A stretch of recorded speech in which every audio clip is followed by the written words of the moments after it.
चलिए, तो बच्चों आज का जो क्लास है ना, जो बिगिनर्स के लिए है, जो नए-नए जॉइन हुए हैं क्लास में, उनके लिए बहुत इम्पोर्टेंट है। हम जब टेंस देते हैं तो कई सारे बच्चे ये कंप्लेन करते हैं कि सर यहाँ पे कौन-सा सहायक क्रिया, कौन-सा ऑक्सिलरी वर्ब, हेल्पिंग वर्ब का प्रयोग किया जाएगा, है ना? तो इसी को मद्देनज़र देखते हुए तो मैंने सोचा एक एक्सरसाइज़ क्लास इसी के लिए खासकर रख दिया जाए, है ना? तो सबसे पहले बच्चों आते हैं टॉपिक पे। बच्चों टेंस कितने होते हैं? 3। आपको पता है कि टेंस 3 होते हैं, present tense, past tense and future tense. यहाँ तक क्लियर है? तो सबसे पहले हम प्रेजेंट टेंस पे आते हैं। किस पे आते हैं? Present tense. प्रेजेंट टेंस ये क्या होता है? ये सबसे पहले हम पढ़ते हैं। प्रेजेंट टेंस में सबसे पहले आता है प्रेजेंट इंडेफिनिट। क्या आता है? Present indefinite tense. क्या आता है बच्चों? Present indefinite tense. ठीक है, देख पा रहे हैं? प्रेजेंट इंडेफिनिट टेंस में जो सहायक क्रिया होती है बच्चों, तो जो सहायक क्रिया होगी, आपकी सहायक क्रिया होगी डू या डज। डू या इसे कभी भूलेंगे? प्रेजेंट इंडेफिनिट में सहायक क्रिया होगी डू या डज। जिन वाक्यों के अंत में ता है, ती है, ते है आएंगे, ठीक है, उस सहायक क्रिया में हम सहायक क्रिया डू या डज लगाएंगे। उस टेंस में हम सहायक क्रिया डू या डज लगाएंगे जरूरत पड़ने पर, जहां पे इसकी आवश्यकता होती है। तो क्या आप ये सीख लिए, मतलब प्रेजेंट इंडेफिनिट में डू या डज प्रयोग होता है? Understand?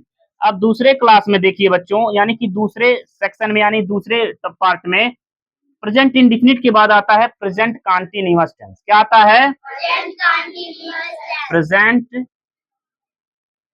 Continuous tense. Present continuous tense. तो बच्चों आप बताइए, प्रेजेंट कॉन्टिन्यूअस टेंस में जब हम प्रयोग करते हैं तो कौन सी सहायक क्रिया प्रयोग करते हैं? Is, am, are. बहुत सारे बच्चों को पहले पता था, मालूम था, बट जो नए छात्र जुड़े हैं हमसे, वो उनको नहीं पता था, तो हम आज उनके लिए ये विशेष कर क्लास ले रहे हैं। अंडरस्टैंड? तो जो प्रेजेंट कॉन्टिन्यूअस टेंस होता है उसमें बच्चों हेल्पिंग वर्ब के रूप में इज, एम, आर का प्रयोग किया जाता है। अंडरस्टैंड? तो ये सीख पाए आप लोग।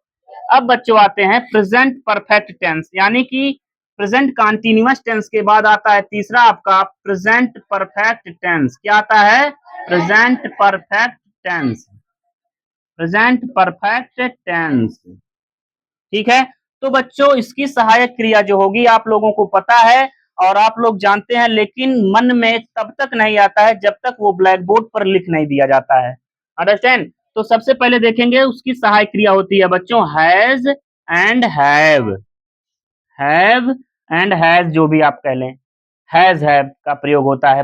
प्रेजेंट परफेक्ट टेंस के काल में सहायक क्रिया हैज और हैव का प्रयोग किया जाता है। यहां तक क्लियर है? अब आता है बच्चों प्रेजेंट परफेक्ट टेंस हो गया, उसके बाद बचता है आपका present perfect continuous tense.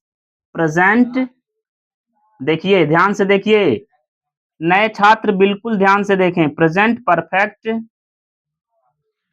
Continuous tense. Continuous tense, इसमें बच्चों सहायक क्रिया लगती है आपकी हैज बीन और हैव बीन। क्या लगता है? हैज बीन और हैव बीन। इसमें सहायक क्रिया आपका होगा हैज बीन और हैव बीन। तो बच्चों यहां तक आपका क्लियर हो गया? यहां तक क्लियर हो गया? तो चलिए बहुत अच्छी बात है। अभी यहाँ पे आप कैमरामैन स्टॉप करें। चलिए बच्चों, जैसा कि अभी हमने प्रेजेंट टेंस का कंप्लीट किया कि कौन सी सहायक क्रिया लगेगी, अब आते हैं दूसरे नंबर पे आपका आता है पास्ट टेंस। क्या आता है? Past tense. तो पास्ट टेंस में सबसे पहले आता है बच्चों आपका पास्ट इंडेफिनिट टेंस। क्या आता है? Past indefinite tense. Past indefinite, stop करिए बाबू। तो पास्ट इंडेफिनिट टेंस, तो बच्चों देखिए ध्यान से देखिएगा, पास्ट इंडेफिनिट टेंस में जब हम नेगेटिव सेंटेंस प्रयोग करते हैं तो वहां पे एक सहायक क्रिया की प्रयोग की जरूरत होती है, यहाँ पे होता है वो डिड। क्या होता है बच्चों? डिड। क्या होता है? डिड। इसमें केवल एक होता है। अंडरस्टैंड? अब आते हैं बच्चों, आता है हमारा पास्ट इंडेफिनिट टेंस हो गया। अब आता है दूसरा, आता है बच्चों हमारा पास्ट कॉन्टिन्यूअस टेंस। क्या आता है? Past continuous tense. Past continuous tense में सहायक क्रिया लगती है बच्चों was and were. Was and were. Was were लगता है। वाज वेयर लगता है। अब आते हैं बच्चों तीसरा पे, आपका पास्ट परफेक्ट टेंस। क्या आता है? Past perfect tense. Past perfect tense. तो पास्ट परफेक्ट टेंस में बच्चों एक ही सहायक क्रिया होगी और आपकी होगी हैड। क्या होगा? हैड। अब बच्चों आते हैं तीसरे चौथे पे, past perfect continuous tense. Past perfect continuous tense. Continuous, इसमें बच्चों आपका लगेगा हैड बीन। क्या लगेगा? Had been. ठीक है, तो ये आपको समझ में आ रहा है ना? तो आप लोग इसे क्या करेंगे? नोट करते रहेंगे। बच्चों देखिए, हमने प्रेजेंट और पास्ट खत्म किया।